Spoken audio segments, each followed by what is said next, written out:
আপনাদের জন্য নিয়ে এসেছি একটু বিনোদনের মধুর নাট্যলোকে রং ঢেলে দেওয়া একটি নতুন নাটক, শাশুড়ি না শত্রু। শাশুড়ির দৃঢ় চেতা, অমানবিক দুষ্ট চরিত্র আর বৌমার নমনীয়তা ও নায়কের পাগলামি মিলেমিশে একাকার হয়েছে নাটকে। দেখুন নাটকে কিভাবে একজন বিধ্বংসী শাশুড়ি সমগ্র সংসারটিকে ভেঙে চুরে তছনছ করে ফেলল। তারই জ্বলন্ত উদাহরণ আজকের নাটক, শাশুড়ি না শত্রু। তো নাটক শুরুর আগে সবার কাছে বিনীত প্রার্থনা, দয়া করে লাইক, কমেন্ট, শেয়ার করবেন এবং নতুন দর্শকের কাছে অনুরোধ করছি দয়া করে চ্যানেলটিকে সাবস্ক্রাইব করে দেবেন। নমস্কার। এবারে শুনুন হাসি কান্নার দোলায় দুলে রুদ্ধশ্বাসপূর্ণ নাটকীয় সংলাপের বৈচিত্র্যে ছেলে বৌমার প্রতি শাশুড়ির চরম অত্যাচারের অমানবিক দলিল, শাশুড়ি না শত্রু। শুনুন আমাদের আজকের নাটক, শাশুড়ি না শত্রু।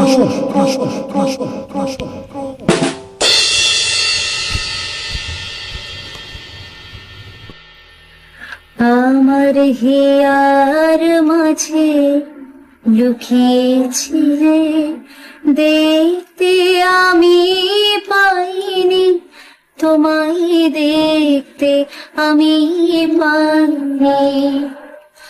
বাহির পানে চোখ মেলেছি, বাহির পানে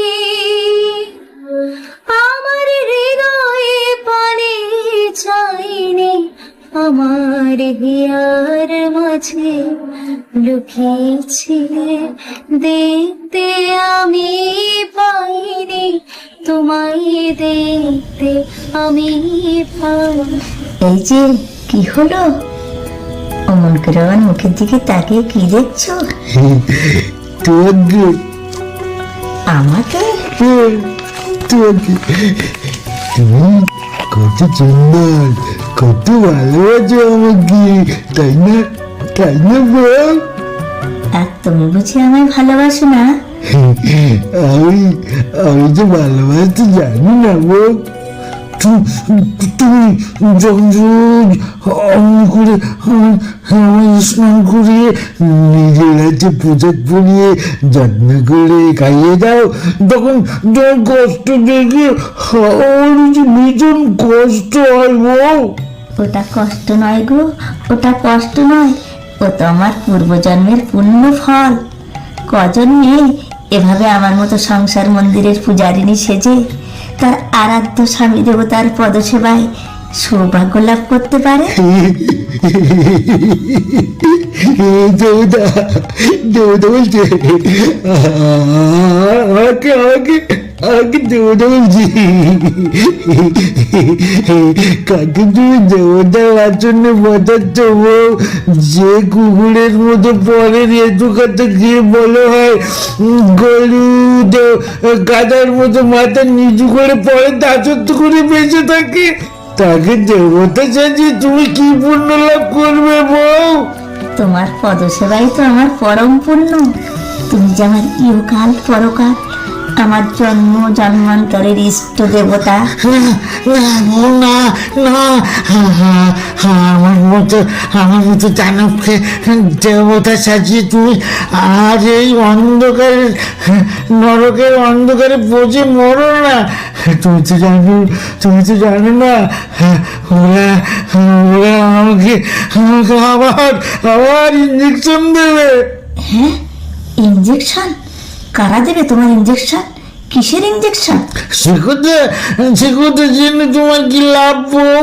তুমি পালাও পালাও বউ পালাও, যেখানে সুখ আছে, শান্তি আছে, আর যেখানে আছে অনেক অনেক ভালোবাসা, তুমি তাড়াতাড়ি সেখানে পালিয়ে যাবো, সেখানে পালিয়ে যাও। না গো না, তুমি অমন কথা বলো না গো, ও কথা বলতে নেই।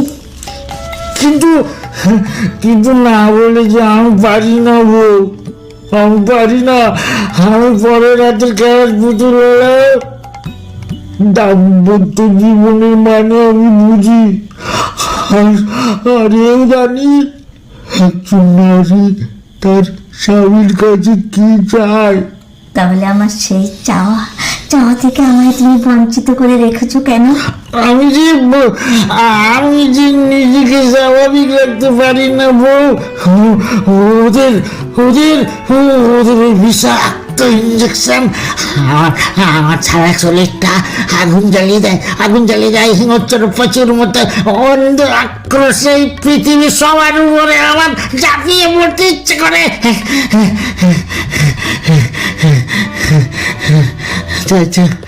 তাই তো ভয়ে ভয়ে আমি দূরে পালিয়ে যাই। ভুল করে যদি তোমার আবার কোনো ক্ষতি করে ফেলি, তারপর ইঞ্জেকশনের ঘোল যখন আস্তে আস্তে কমে তখন ছুটতে তোমার ঘরে ঢুকে দেখি রজনীগন্ধার মতো সারা রাত তুমি চোখে জল ফেলতে কখন নিজের অজান্তে বিছানায় ছুঁয়ে ঘুমিয়ে পড়ো। ওগো তুমি চুপ করো। তুমি এখান থেকে চলে যাও। না, তোমায় ছেড়ে আমি কোথাও যাব না গো। বউ, আমি যে তোমারই ভালোবাসার ফুলদানিতে ফোটা এক গুচ্ছ গোলাপ।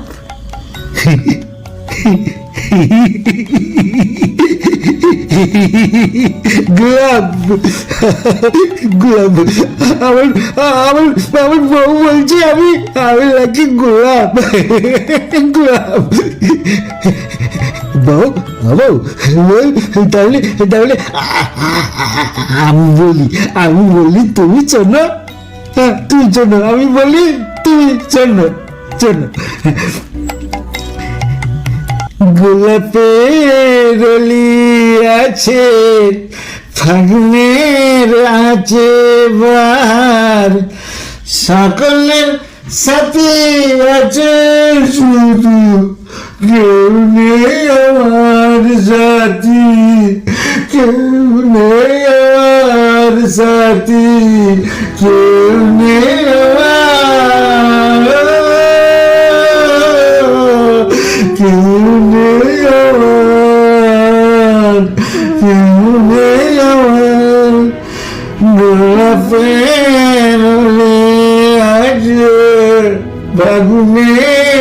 আছে বাহার, সকলের সাথে আছে শুধু কেউ নেই আমার সাথী, কেউ নেই আমার, কেউ নেই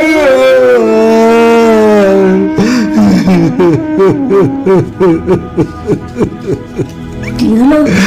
এসো, আমি নিজের হাতে তোমায় খাইয়ে দেব। নাও হা করো।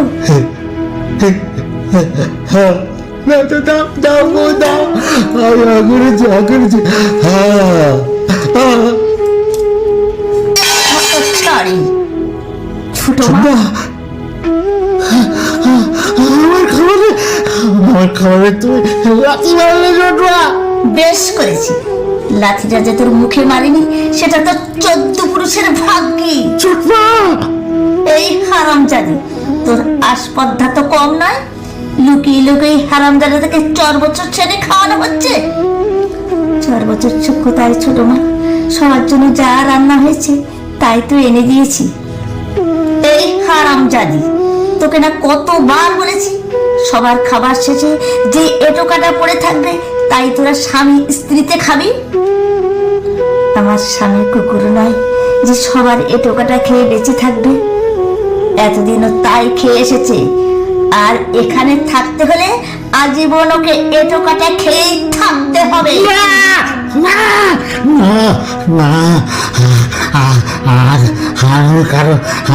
কারো এটো কাটা খাবো না, আমি খাবো না।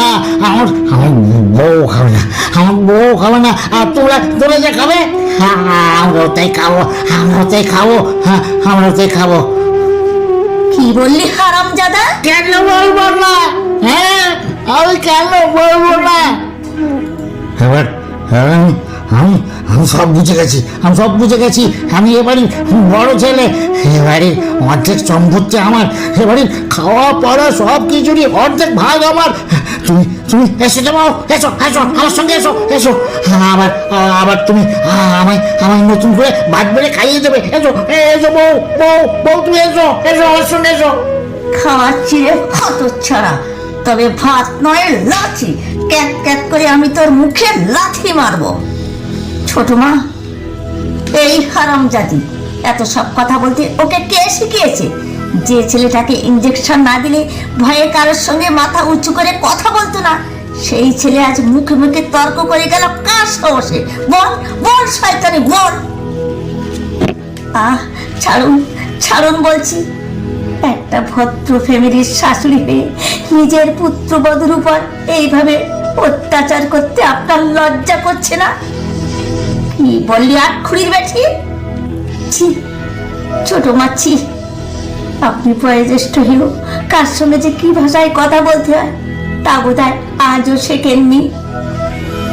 তার মানে তোর কাছে আমাকে কথা বলা শিখতে হবে? শিক্ষার অভাব থাকলে তো শিখতেই হবে ছোট মা। পুত্রবধূ যে মেয়েরই সমান, এই ছোট্ট কথাটা যদি আপনাদের মতো শাশুড়ির স্বীকার করতেন, তাহলে হয়তো এদেশের অগণিত সংসারে দিনের পর দিন চলতো না নৃশংস এই বধূ নির্যাতন। তবে রে হতচ্ছাড়ি, তবে দেখ মধু নির্যাতন কাকে বলে।